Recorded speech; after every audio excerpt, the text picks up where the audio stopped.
Hi, guys. It's Brittany, and welcome to another episode of One Hot Mess.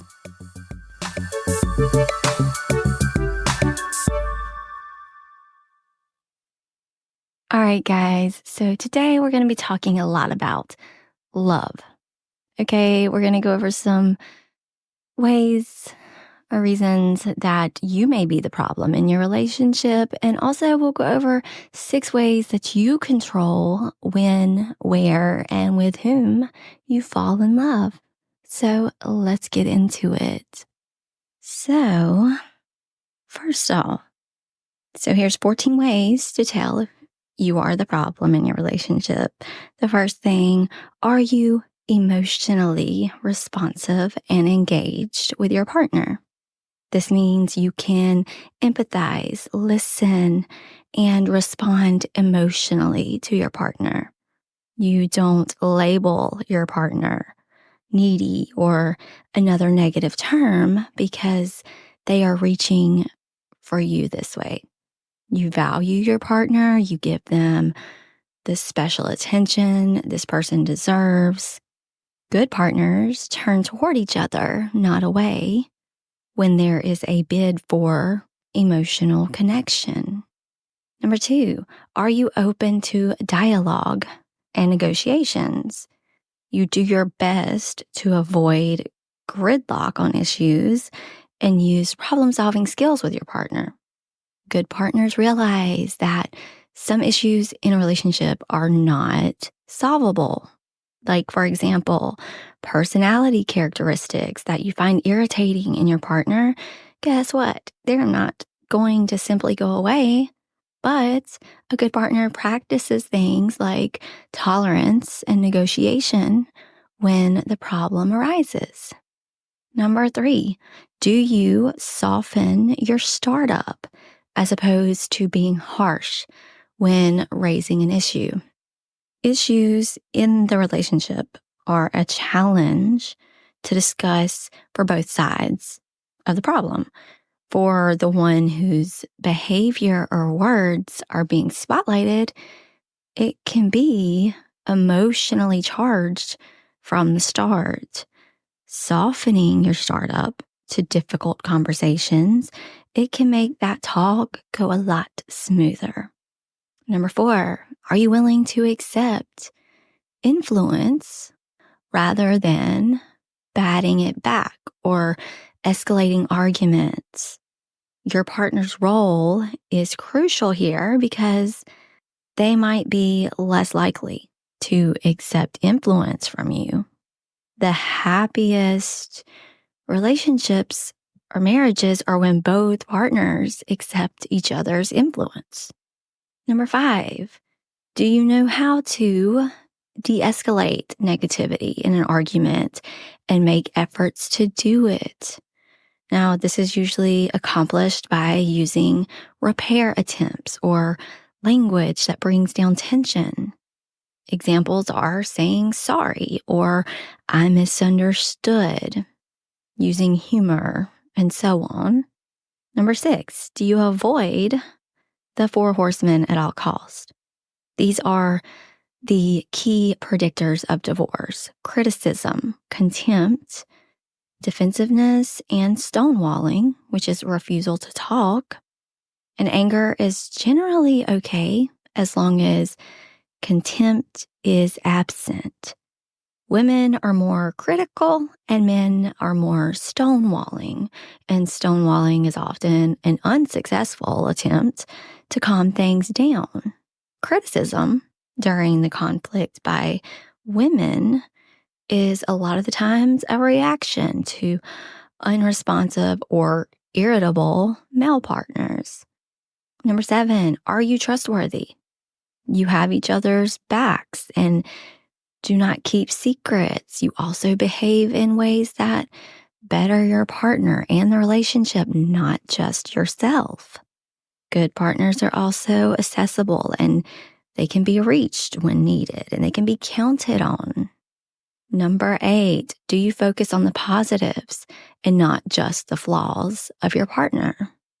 Many things you find endearing when you first meet your partner can later become, sources of frustration.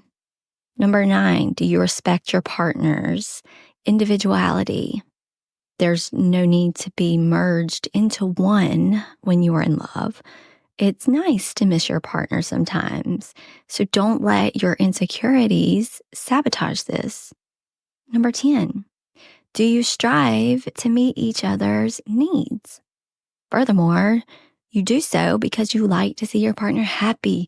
Are you concerned when your partner seems unhappy with you or just blows it off and thinks that it's their problem? This is a shitty attitude to take, and it will certainly doom your relationship. Number 11, do you make effort to avoid falling into a rut? Successful couples, they make plans to try new things together, go out, have fun, laugh, and play. Remember that novelty breeds positive energy in the relationship. Number 12, are you physically affectionate and responsive? A good partner can be demonstrative of their love by giving and receiving physical affection. There is a realization that romantic relationship and intimate relationship are not just a platonic friendship. Number 13, do you show gratitude and appreciation for your partner? You may even think and feel you are grateful for your partner, but guess what? He or she is not a mind reader. So you need to be sure to express it in both actions and words as well.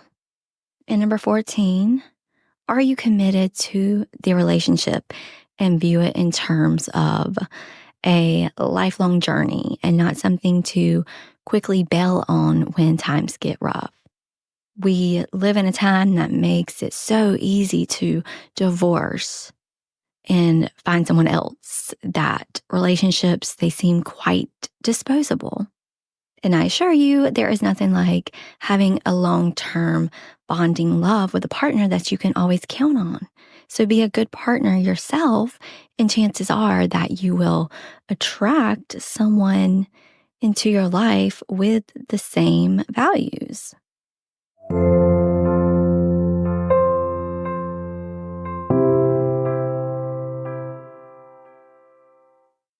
All right, guys, let's talk about ways you control when, where, and with whom you fall in love.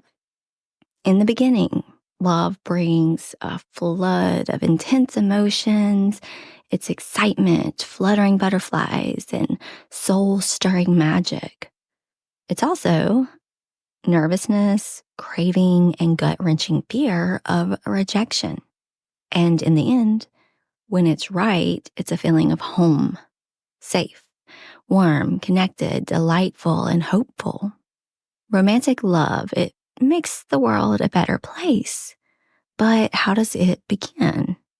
Some say that falling in love is completely random, and others claim it's fate. Complete randomness would mean that there is no rhyme or reason to pairing. It happens without design or conscious thought. And now at the other end of the spectrum is fate, love that's predetermined, inevitable, and on purpose. To some extent, there is randomness, such as being on the same dating site or bumping into someone on the train at a specific time because you missed your regular train. And as we go about our day, we make a series of decisions that result in outcomes, which in turn create more effects, not unlike the what ifs.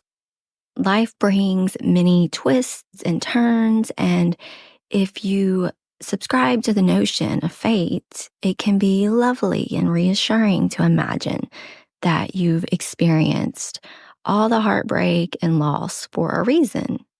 There you are one day ready for the promise of something new because it is meant to be. You must be able to recognize this person as your ideal partner and know what to do with them when they arrive. And it might not be love at first sight. Research into emotional connection, it suggests that love at first sight is not a distinct form of love, but rather a strong initial attraction. I mean, it starts with chemistry. You have a biological makeup that naturally draws you to others and drives you to focus your energy on one person in order to win life's greatest prize, a partner. And the process of falling in love can be described as a chemical cocktail of sex hormones in the first stage, which is, of course, lust. Dopamine in the second, euphoric stage, which would be attraction, and oxytocin and endorphins in the last stage, attachment, to promote an overall sense of well-being. And even though you find your muse's smile intoxicating and you have been hit by the addiction-forming love drugs, you can ultimately control the course of falling in love, which leads to a more mature form of lasting attachment and love. Now, what I mean by control, it's not coercing or manipulating anyone. It's not pretending to be someone that you're not, doing a bait and switch or engaging in wishful thinking that someone will change after you're committed. You cannot force someone to fall in love with you as much as you can force yourself to fall in love with someone else. Control in this case is about taking honest, authentic, deliberate action to create a connection. So let's go over some ways in which you can influence falling in love. You control if and how you show up. If you have made a conscious choice to look for love, you are more likely to find it. If you do nothing, no prince or princess is going to land on your doorstep. You just need to go to the ball. And you can increase your odds of falling for someone by meeting new people and creating opportunities for connection. The guy who is reaching for the same last eggplant at the grocery store might never be more than a stranger, unless you smile sweetly and tell him about your plans to make a delicious meal tonight. Okay? Also, you determine what you want in a partner. So finding your perfect match starts with understanding and loving who you are first. Reflect on who you are as an individual, your values, personality, needs, wants, goals, and the vision that you have for your life. Once grounded in that, take the time to consider what you want from your next relationship. And don't forget the one thing many people miss. Ask yourself how you will want to feel with the one you will give your heart to, and how you'll know when you have found them. And you signal to others what matters most. So the search for a partner is quite like the search for a job. And ideally, the relationship lasts considerably longer. The organization puts out a job posting and you respond by submitting your resume, qualifications, enthusiasm for the role. So through discussions, more information is shared about the job and more is revealed about the person's ability and interest to perform it. So a similar process unfolds with setups from family or friends and in the dating application world. Online dating is increasingly successful and particularly, well, scratch that.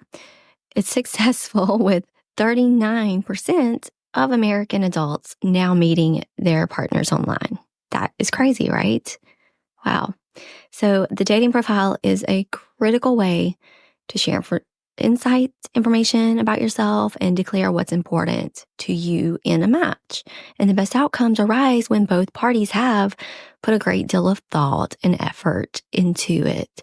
So they will instantly know when they see someone that they're interested in. And this is the logical part of falling in love. And it's good to vet someone at this stage because before becoming emotionally attached. All right. Also, you assess your compatibility. Once you have decided that you are drawn to someone, getting to know them is a process of discovery and assessment.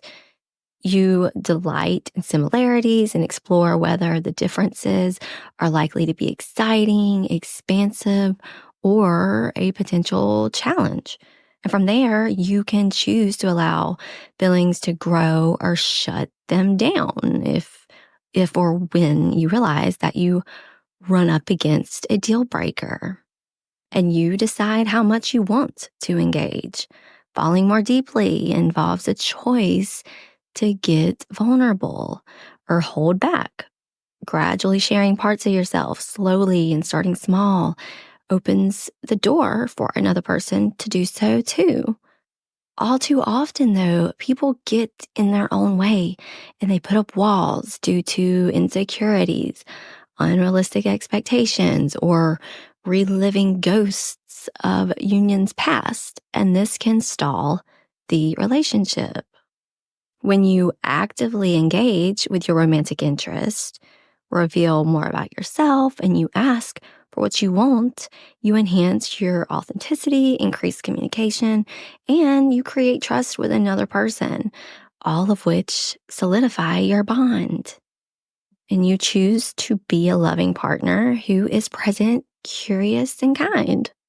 Love is a verb, not a destination, and every day is an opportunity to act on it, beginning with the becoming smitten stage. Approaching your relationship with that mindful attitude, it can help you to connect to what matters most to you and to see your love interest with fresh, accepting eyes. Yes. Dance at the moment, noticing their sexy quirks and their ability to make you laugh and how being with them motivates you to expand your thinking and grow to new levels.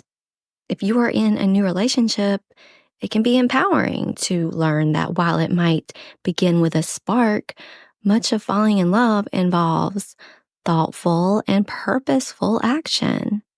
Be yourself, stay present, provide the right balance of fuel and space to breathe, and then let go so love can just take its natural course. This is how you create the type of relationship you have always wanted.